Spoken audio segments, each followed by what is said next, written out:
মঞ্চের উপবিষ্ট কংগ্রেস সুজন চক্রবর্তী সহ অন্যান্য নেতৃবৃন্দ এবং আজকে এখানে প্রথমে মানসিক প্রস্তুতি আপনারা সকলেই নিয়েছিলেন।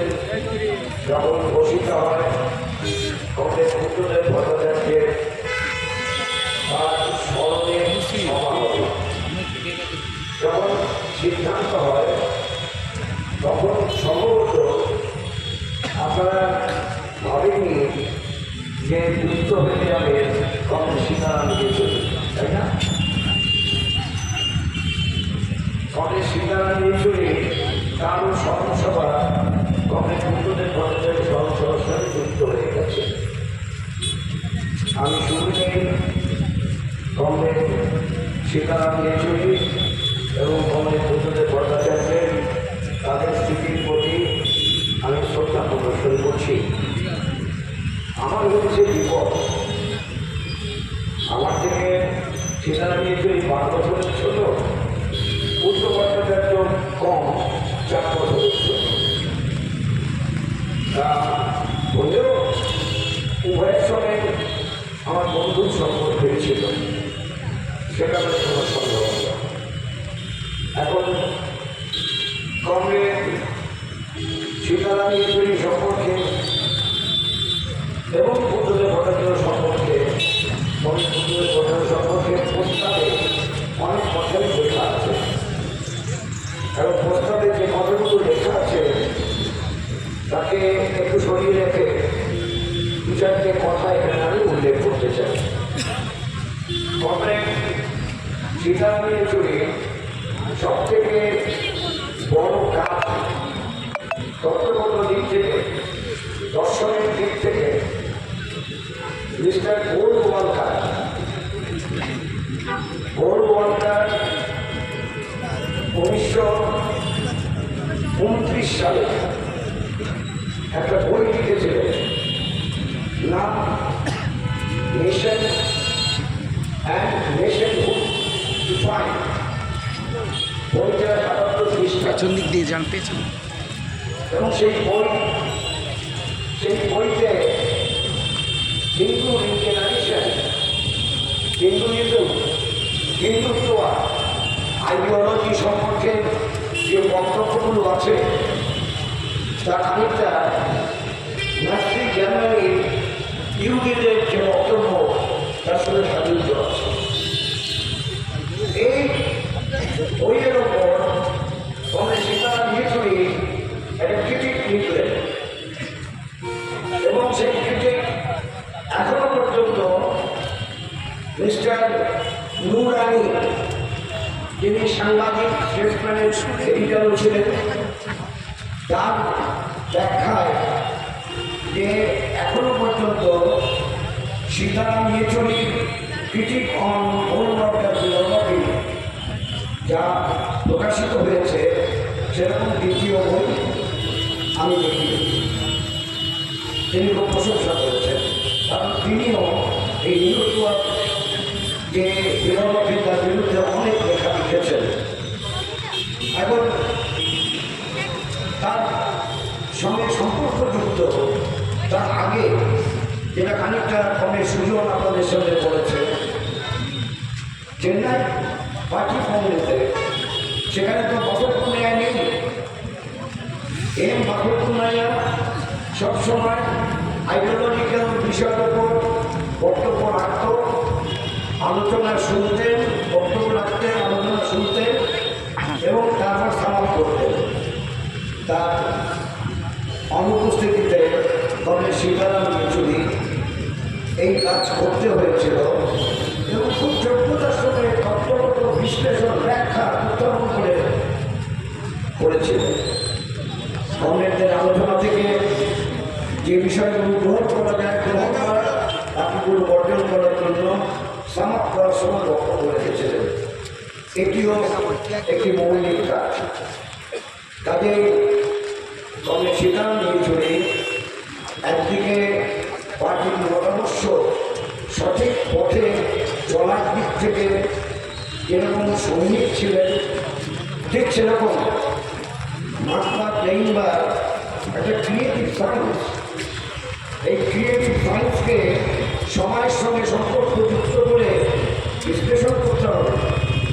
তাই যখন আমাদের দেশে এই হিন্দু জাগরণের শক্তি, তারা সব কিছু ধর্মের আবেশে নেওয়ার চেষ্টা করল, সেই শক্তির বিরুদ্ধে যারাই ঐক্যবদ্ধভাবে লড়াই করতে চায় তাদের সঙ্গে সম্পর্কযুক্ত হয়ে যে ফর্মেশনটা হয়েছে, শুনেছেন আপনারা, ইন্ডিয়ার প্ল্যাটফর্ম, সেটার জন্য অনেক সীতারাম ইয়েচুরিকে অনেক পরিশ্রম করতে হয়েছে, সবাই স্বীকার করে। সমস্ত দলের মতের সঙ্গে যোগাযোগ রেখে কথা বলা, অন্য কোনো বিষয়ে বাদ দিলেও মহাত্মা প্লেইনবারের প্রয়োগের ক্ষেত্রে যে বিষয়গুলোকে গুরুত্ব দেওয়া প্রয়োজন, স্থান কাল পাত্র বিবেচনা করার প্রয়োজন, সেই কাজ কংগ্রেস সীতারাম ইয়েচুরি যোগ্যতার সঙ্গে করে গেছে। তার অন্যান্য চিঠিতে তার মধ্যে শ্রদ্ধা জানায়। কংগ্রেস দুটোতে ভট্টাচার্য, আপনারা জনপ্রিয় লোক, আপনারা সব জানেন। মায়ের কাছে মাসির গল্প করে তো লাভ নেই, আপনারা সবটাই জানেন। কিন্তু আমি যে কথা বলবার জন্য উল্লেখ করলাম তা হচ্ছে এই ব্যক্তিগত সুখ স্বাচ্ছন্দ্য, যেটা সীতারামের ক্ষেত্রেও সত্য।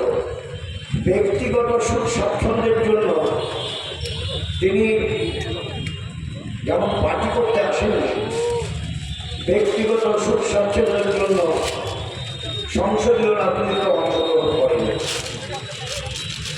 এবং সেই কাজ করতে পেরেছে বলে বুদ্ধদেব ভট্টাচার্য হতে পেরেছেন। তাই এখানে বেশিক্ষণ সভা করার মতো পরিবেশ নেই। আমিও এই অনর্গল ফোটাফোটা বৃষ্টি করেই যাচ্ছে, আপনাদের দীর্ঘক্ষণ এই বিড়ম্বনার শিকার বোধ চাই না আপনারা।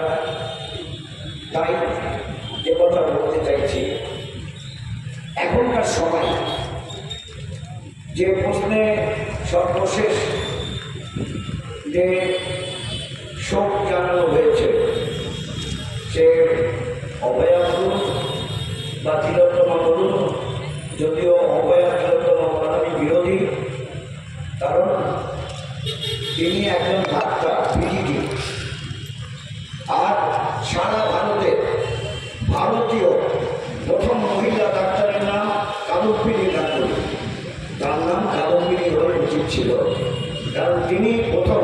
তারপরে 5 বছর পরে ম্যাড্রাস থেকে এক মহিলা, 7 বছর পরে ম্যাড্রাস থেকে এক মহিলা ডাক্তার হয়েছে।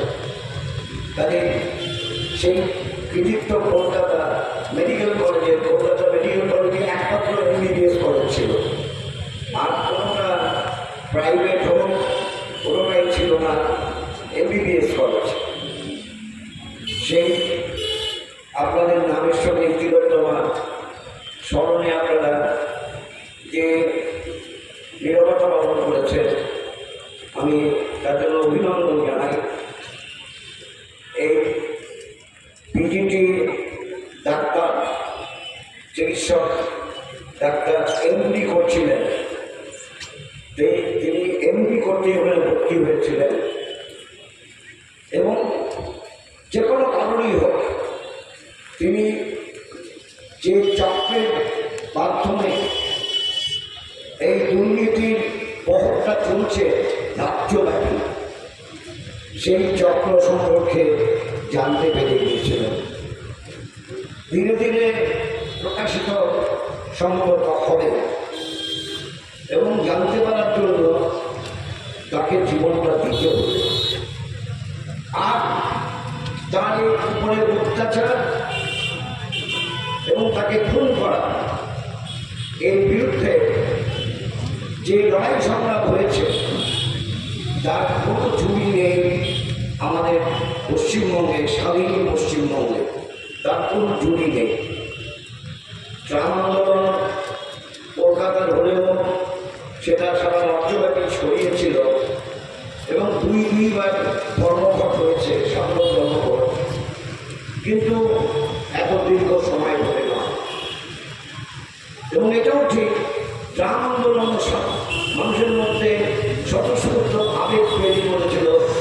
তা করেছিল ট্রাম কোম্পানির মালিকটা হচ্ছিল ব্রিটিশ কোম্পানি। তারা 1% ভাড়া বাড়িয়েছিল, অথচ তাদের লস হচ্ছে না।